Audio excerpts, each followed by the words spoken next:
Hello Marvel fans, and welcome back to Nerd Doc. Thor Love and Thunder arrives in theaters this week, which means it's time for our spoiler-free review. Our Thor Love and Thunder review will only cover general plot points and whatever has been shown in the trailers, so you won't have to worry about being spoiled. If you have any questions about the movie, leave a comment below and we'll respond as best we can. Check back later this week for all of our coverage on the post-credit scenes and what's next for these characters, which we'll link below once those videos are live. By now you should know what to expect out of most Marvel movies. Thor Love and Thunder doesn't stray too far from the tried and true Marvel formula. It's basically Ragnarok 2 in terms of the tone of the movie. This is still comedy relief Thor as expected, but this is the most silly he's been in recent memory. Human handshake. It's the Asgardian shake. Into the snake. But you cannot trust. Really dragging this out. And finish the classic Asgardian high one. Between Gorr and Jane, there are some serious topics in the film, but 90% of the movie is just silly jokes to the extreme. Christian Bale shines as Gorr the God Butcher. He is easily one of the best characters in the film, but he's still a Marvel villain, and this isn't his movie. This is the Thor and Jane movie. Everyone else becomes a side character.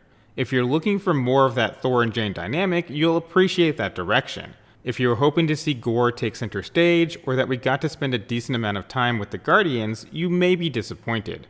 Gorr is there, the Guardians are there, Korg and Valkyrie are there, but this is 100% the Thor and Jane show. Comic book fans of Gorr may be a little disappointed. Changing his look isn't really an issue, he's not comic book accurate, but it still works. However, his story has been shortened considerably. Gorr's origin still has the same major beats, but it's a quick and dirty version instead of the more fleshed out, emotional story from the comics. This wouldn't be an issue, except that the movie doesn't spend enough time with Gorr to really care about him or his motives. It gets a little emotional toward the end, but again, this is the Thor and Jane silly show, so anything overly emotional is kept to a minimum. Christian Bale does everything he can with what's given to him, but the character as a whole is relatively restricted within the confines of the film. For me personally, after seeing Bale's performance, I would have liked to have seen the movie be more about Gorr than Thor and Jane.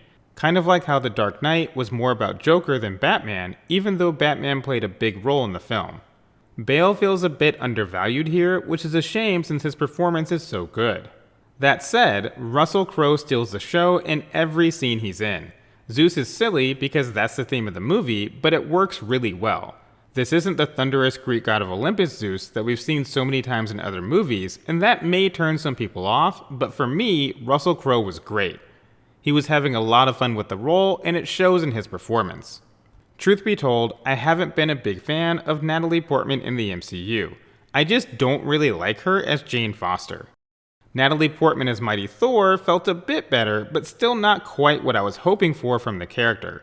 I wanted a proper rival for Thor, but instead they basically have the same relationship as before, just on more equal footing. Mighty Thor just feels like Jane with a hammer rather than a new character. Granted, she is Jane with a hammer, but still. I just feel as though they could have done more with the character, but as this is her first appearance, perhaps there's still time to develop her.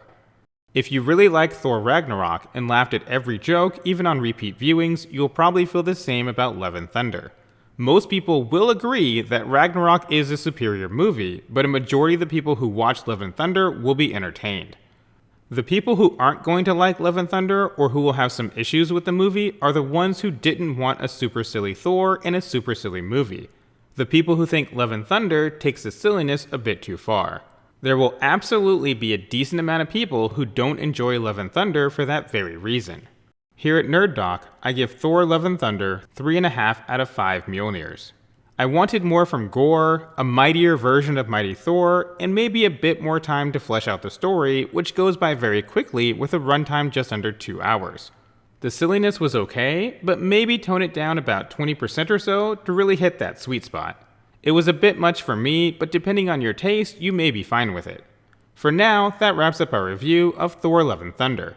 Once again, if you have any questions about the movie, feel free to leave a comment below. Thank you for watching. If you enjoyed the video, please don't forget to like, subscribe, and share with someone who loves Thor.